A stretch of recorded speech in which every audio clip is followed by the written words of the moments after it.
Today we're visiting a friend's house because they've offered to treat us to a dish featuring the intestines of a Mora Mora fish. Yeah, you heard that right, the intestines.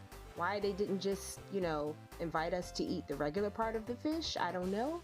But you don't turn down an invitation to eat such a rare dish.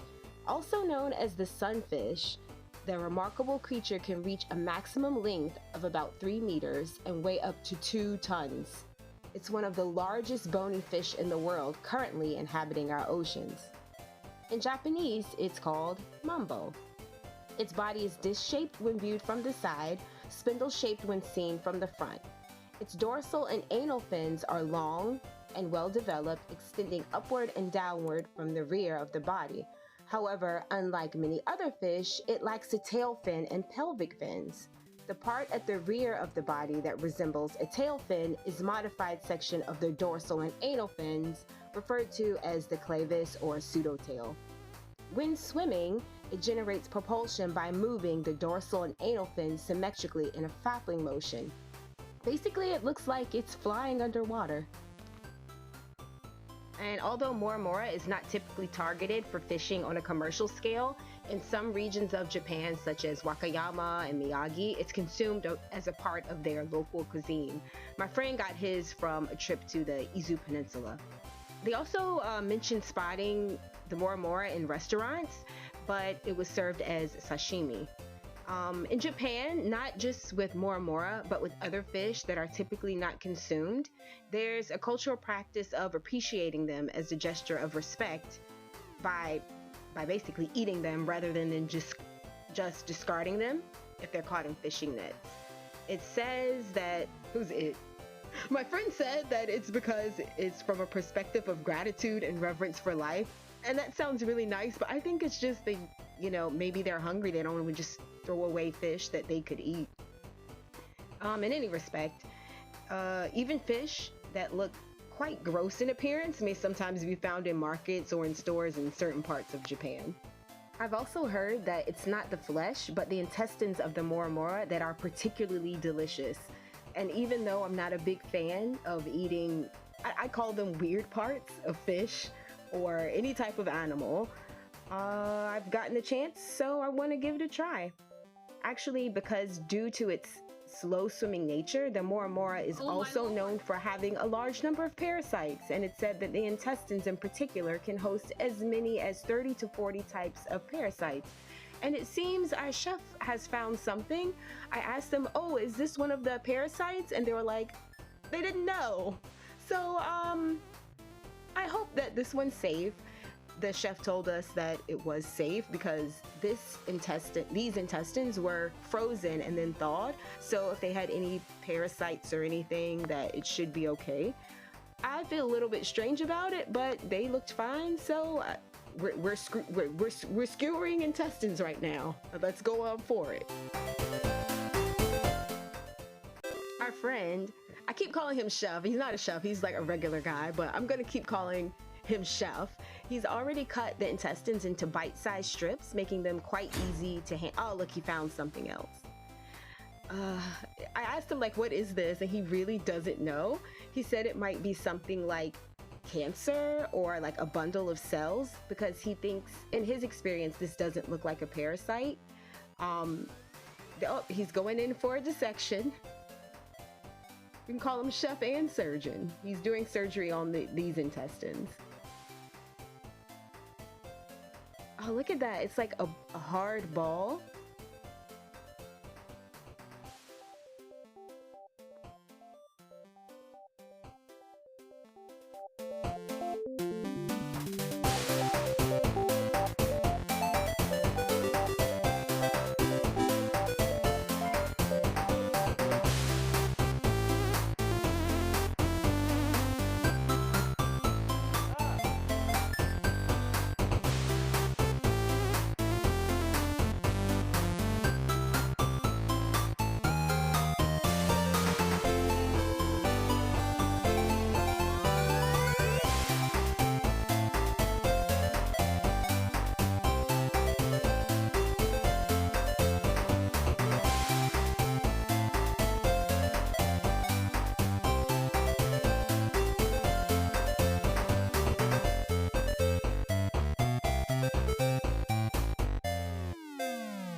guess we're gonna just, you know, keep on skewering them like nothing ever happened. But just seeing that makes me not want to eat it. But since I've been invited to someone's house, like I need to taste it. So I'm just trying to forget about the lumps of stuff that we're finding in these intestines.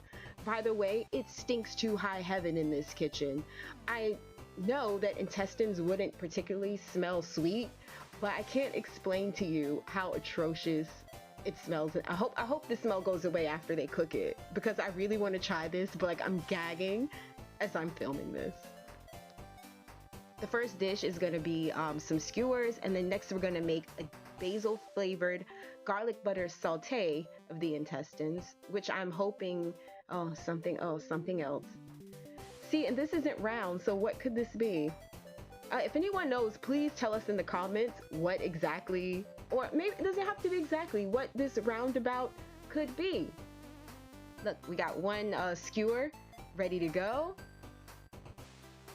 I'm so glad I don't have to touch this. I'm a meat eater. I like eating meat, but just like touching it and doing this stuff, I have to wear gloves. So I don't know, hats off to you, chef.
In Japan, on most Japanese stoves, right in the middle is a fish grill, and it's basically like a burner.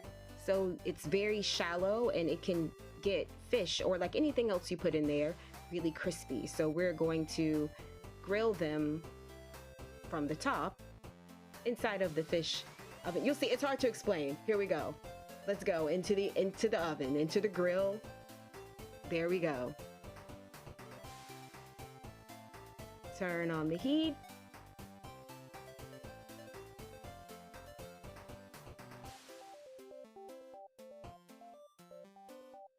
While the skewers are grilling away, we're going to get started on the butter garlic sauté. So we have some oil so that the butter won't burn, because we want the butter flavor, but not the burnt butter flavor. The intestines have been marinating in garlic for a few hours. We're just moving that around. I thought that the garlic would kind of, I don't know, temper the smell of the intestines, but now it just smells like horrible intestines and garlic. So just imagine that. Here's some basil. We're gonna add a pinch of salt.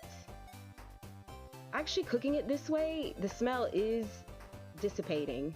It doesn't smell as atrocious as it did before.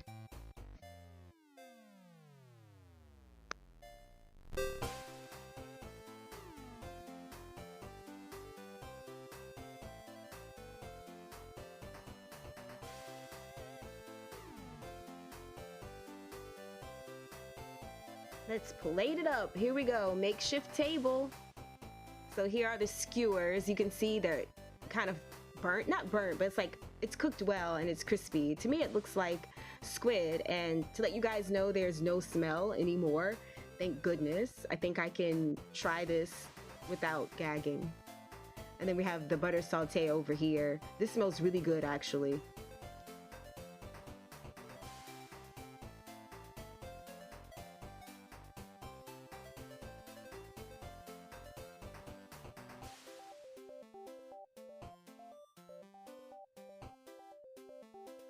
So the skewers, the texture after eating them kind of resembled chicken cartilage. To me, it looks like squid, so I thought it would have a taste and texture, but it's really like chicken cartilage, if you've ever tasted that before. The flavor is kind of subtle, but you can tell that it's fish, and you can tell it's not the regular part of the fish. And the butter sauté is really good. I was kind of, I don't know, hesitant about this, even though it smelled good, but it was actually like I could eat more of it instead of just one bite. If I had to compare, this one kind of tastes somewhat like, it does kind of taste like squid or scallops. And both dishes had a flavor that I couldn't have even imagined before cooking it. Like, I looked at it and you think it's gonna taste a certain way, and then like you smelled it and it was like, oh my goodness. But it's actually pretty good, and I'm so glad I had experience to do this. If you got your hands on some Mora Mora intestines, please try these recipes or give us some suggestions if we ever get our hands on this again. How could we season it, or how could we cook this? What do you think?